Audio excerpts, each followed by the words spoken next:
चलिए गाइस बात करते हैं टाटा मोटर्स लिमिटेड की। अभी एक बड़ी खबर निकल के सामने आ रही है, इस बड़ी खबर को देखेंगे। साथ में हम ये भी देखेंगे कि यूएस और जापान की जो ट्रेड डील हुई है, इस ट्रेड डील को लेकर क्या वो इम्पोर्टेंट बातें हैं जो अब ध्यान में रखकर चलनी है। साथ में ये भी जानेंगे कि टाटा मोटर्स को लेकर क्या लेटेस्ट न्यूज़ है और जो कंपनी का डीमर्ज का प्रोसेस है वो कहाँ तक पहुँच गया है। क्योंकि टाटा मोटर्स मार्च 2024 से ही ये बोल चुकी है कि हम डीमर्ज करने जा रहे हैं, लेकिन ये जो डीमर्ज का प्रोसेस है कहाँ तक पहुँच गया है इसके ऊपर डिस्कस करेंगे। वहीं कुछ इंपॉर्टेंट अपडेट्स और खबर भी निकल के सामने आ रही हैं। इन इंपॉर्टेंट अपडेट्स और खबर को भी हम देखने वाले हैं। तो अभी 24 घंटे के अंदर कुछ ऐसी न्यूज़ निकल के सामने आ रही हैं जो इंडियन स्टॉक मार्केट में 25 जुलाई 2025 के बाद एक अच्छा खासा असर डालने वाली हैं। अभी जब मैं ये वीडियो बना रहा हूँ तो आज है 24 जुलाई। सबसे पहले हम यही देखेंगे कि यूएस और जापान के बीच में जो ट्रेड डील हुई है, इस ट्रेड डील का इंडियन स्टॉक मार्केट पे कैसा असर पड़ रहा है। यहाँ पर मल्टीपल आर्टिकल्स आपको जापान और यूएस के ट्रेड डील को लेकर देखने को मिल जाएंगे, लेकिन मैं यहाँ पर आपके सामने द हिंदू का ये आर्टिकल खोलता हूँ। इस डील में सबसे बड़ा फ़ायदा ये हुआ है कि जो व्हीकल के ऊपर टैरिफ लगाया गया था, उस टैरिफ को कम कर दिया है। इससे इंडियन ऑटो स्टॉक्स इससे इंडियन ऑटो स्टॉक्स जैसे टाटा मोटर्स हो गया, मारुति सुजुकी हो गया, महिंद्रा एंड महिंद्रा हो गया, इसमें हमें बड़ी हलचल देखने को मिली। और आज आप देखेंगे तो टाटा मोटर्स लगभग 2% के आसपास जंप होता हुआ नज़र आ रहा है। और ये जो डील है यूएस और अमेरिका के बीच और ये जो डील है यूएस और जापान के बीच में, ये सिर्फ इंडियन स्टॉक मार्केट को ही नहीं, पूरे ग्लोबल ऑटो मार्केट में भी ऑप्टिमिज्म बढ़ा रहा है। क्योंकि यहाँ पर जो ये लोअर टैरिफ लगाया गया है, इसका मतलब ही ये है कि जापान के जो कार मेकर्स हैं जैसे टोयोटा हो गया, होंडा हो गया, इनके व्हीकल्स अब यूएस में सस्ते हो जाएंगे। इससे ग्लोबल सप्लाई चेन भी इम्प्रूव होगा। और जो इंडिया है, आप जानते हैं कि इंडिया के अंदर ऑटो कंपोनेंट मैन्युफैक्चरिंग बहुत ज़्यादा होती है, यानी जापानीज़ कार के जो स्पेयर पार्ट्स होते हैं उनकी मैन्युफैक्चरिंग इंडिया में ही होती है, जिससे इंडिया की इन कंपनीज़ को काफ़ी बड़ा एक्सपोर्टर्स मिलेगा। इतना ही नहीं, इस बड़ी खबर के बाद आपको बताना चाहूँगा, इंडियन कंपनी जैसे टाटा मोटर हो गया, ये अपने JLR के थ्रू, यानी जैगुआर लैंड रोवर के थ्रू, और मारुति सुजुकी में जो सुजुकी के साथ टाई अप हुआ है, ये टाई अप बहुत बड़ा फ़ायदा उठाएगा इस ट्रेड डील के दौरान। इतना ही नहीं गाइज, यूएस और जापान की ट्रेड डील तो हो गई, काफ़ी सक्सेसफुल रही, काफ़ी इंपॉर्टेंट रही।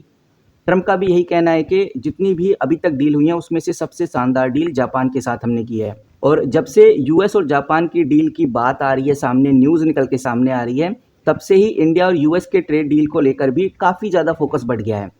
और बहुत सारे विश्लेषकों और इन्वेस्टर्स को ये लग रहा है कि इंडिया और यूएस की डील भी काफ़ी अच्छी रहने वाली है। और ज़्यादातर विश्लेषकों का यही दावा है कि इंडिया की जो ट्रेड डील है इसमें भी ऑटो सेक्टर को अच्छा बूम मिलेगा।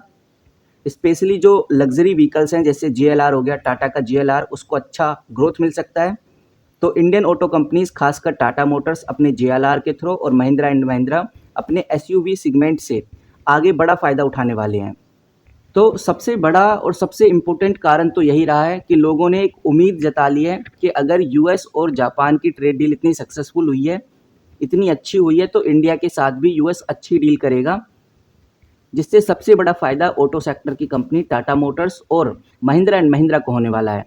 और यहाँ पर जो इंडियन स्टॉक मार्केट है ये एक्सपेक्ट करके चल रहा है कि टैरिफ लगभग 15% या उससे कम ही लगेगा, क्योंकि अगर जापान का टैरिफ कम किया गया तो इंडिया का भी कम होने के काफ़ी चांसेस हैं। इतना ही नहीं, जब से यूएस और जापान की ट्रेड डील हुई है उसी टाइम से आप नोटिस करेंगे क्रूड ऑयल प्राइस में भी आपको बड़ी हलचल देखने को मिल रही है। तो ये कुछ इंपॉर्टेंट सिनेरियो है जो हमें पता होना चाहिए। नाउ चलिए अब हम बात कर लेते हैं टाटा मोटर्स लिमिटेड की। सबसे पहले हम बात करेंगे कंपनी के Q1 के रिजल्ट की। कंपनी ने अभी एक बड़ी अनाउंसमेंट की है। डॉक्यूमेंट्स के अंदर चलेंगे तो ये अपडेट आप देख सकते हैं। सिंपली मैं इसको क्लिक करके डाउनलोड करके ओपन कर लेता हूँ और साफ नज़र आता है कि टाटा मोटर्स के जो लेटेस्ट क्वार्टरली रिजल्ट हैं वो 8 अगस्त 2025 को आपको देखने को मिलेंगे, यानी कि काफ़ी लंबा टाइम है कंपनी के क्वार्टरली रिजल्ट आने में। और कंपनी ने कहा है कि भाई 8 अगस्त को टाटा मोटर्स की वेबसाइट पर ही हम कंपनी के लेटेस्ट क्वार्टरली रिजल्ट अपलोड कर देंगे, उसके बाद NSE और BSE के ऊपर भी हम इन्फॉर्म करेंगे। ये जो लेटर है 22 जुलाई 2025 को आया था। आज है गाइस 24 जुलाई और कंपनी के जो क्वार्टर रिजल्ट हैं वो 8 अगस्त को हमें देखने को मिलेंगे। तो इसका जो डायरेक्ट इम्पैक्ट है हमें कल कुछ खास देखने को नहीं मिलेगा, यानी 25 जुलाई को देखने को नहीं मिलेगा। लेकिन टाटा मोटर्स की अगर हम बात करें, जब से यूएस और जापान की ट्रेड डील की खबर निकल के सामने आ रही है तब से ही टाटा मोटर्स के अंदर हमें एक अच्छा मूवमेंट देखने को मिल रहा है और लोग ये एक्सपेक्ट कर रहे हैं कि कंपनी के Q1 के जो रिजल्ट हैं वो भी अच्छे आने वाले हैं। तो अब देखते हैं कि भाई कंपनी के लेटेस्ट क्वार्टरली रिजल्ट कैसे आते हैं। फिलहाल अभी एक्सपेक्टेशन तो काफ़ी पॉजिटिव है। और अगर हम बात करें कंपनी के डीमर्ज की, तो क्या प्लान है कंपनी का डीमर्ज को लेकर, तो आपको बताना चाहूँगा। टाटा मोटर्स ने 2024 जब मार्च था 2024 में ये अनाउंस किया कि वो अपने बिजनेस को दो अलग अलग लिस्टेड कंपनी में स्प्लिट करना चाहती है। कंपनी पहला बिजनेस कॉमर्शियल यानी सीवी के तौर पे निकालेगी और दूसरा बिजनेस वो है पैसेंजर व्हीकल यानी पीवी के तौर पे निकालेगी।